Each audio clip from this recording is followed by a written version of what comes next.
Nightmare Before Christmas Nail Art Tutorial by Hotpinkzebrapolish.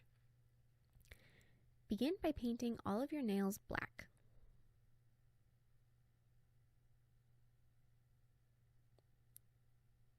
On your pointer nail, we're going to begin by painting a circle with white and then a thin line underneath it. So the circle is for Jack the Skeleton's head, and then the little line is for his neck.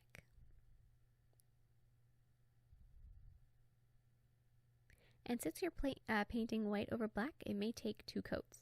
And then add just a little bit if there's room on the tip of your nail for a little white half circle. So I'm going to be adding the details to Jack's face with a thin black line, starting with his smile, and then the little cross stitches for his teeth, and then his eyes. And his eyes are kind of an upside down egg shape, but this gives them a sort of haunted, sad look. And then just a little line beneath each eye, and 2 little dots for his nose. And then separate his neck from his head. So now with charcoal paint, we're going to be painting the bat that's at the base of his neck. And I know since I'm painting on black with charcoal paint, you really can't see it in the video, but in real life and with top coat, you can tell the difference. So then on your middle nail with white paint, we're going to be painting Zero's head and 3 lines coming off his head. So start with sort of like a whimsical teardrop shape, and then add his bottom jaw. And I'm going to be painting him sort of at a side angle on my nail because his proportions are not really right to go correctly. So anyways, so paint, that's line number 2, and then the last line. So then water down that paint and then fill in between all of your different lines.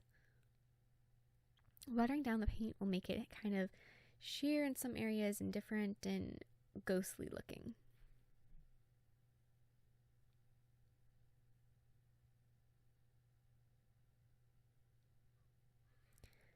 So then add his ears coming off the back of his head. So I'm going to be adding some details to Zero's face with dark gray. So I'm going to be filling in his mouth and giving him his eyes. And also adding little lines in his ears and then an orange spot for the pumpkin on the tip of his nose. On your ring and thumb, I'm going to begin by painting a yellow circle for the moon. And I'm going to lay on that yellow paint pretty thick. And then on the inside of the yellow, while that paint is still wet, put some white and then sort of mix the 2 together, and then keep adding layers of white and yellow until you have a nice fade for your moon.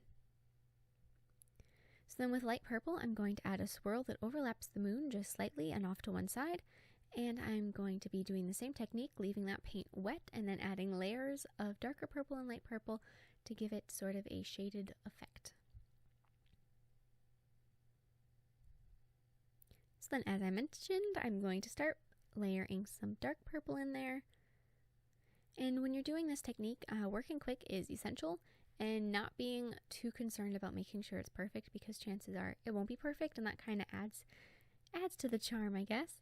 So just keep adding more paint until you're happy with the effect. So I'm going to be outlining that swirl with dark purple paint just to clean up the edges and make it look a little more crisp.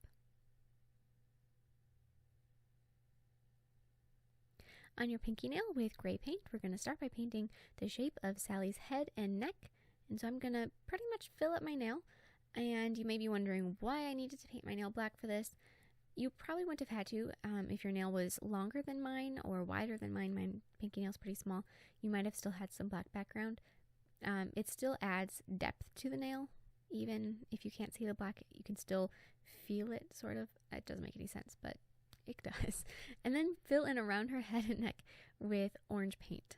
And the orange paint I'm using happens to be really super old, so it's kind of gross and chunky and stuff, but oh well, I was already using it by the time I decided I should be. So now I'm going to be adding some hair lines with dark red inside the orange, and again, this orange is not fully dry. I'm kind of just keeping going, and it'll swirl together and it'll blend and it'll look a little bit more natural and less cartoon-like.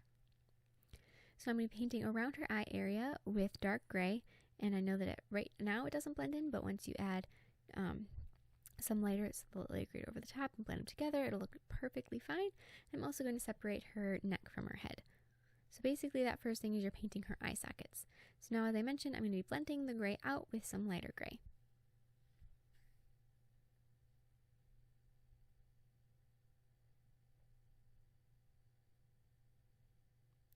And then paint her lips with the same dark red you used to low light her hair.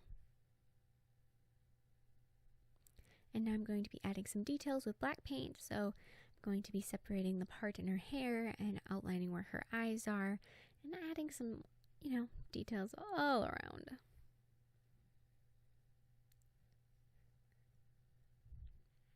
Add a little dot for her nose and then a line through her lips.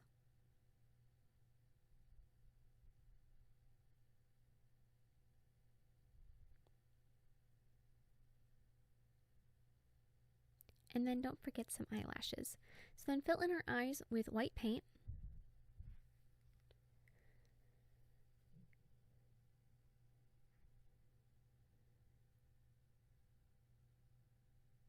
And then add a little tiny black dot in each eye. And of course, add a layer of top coat.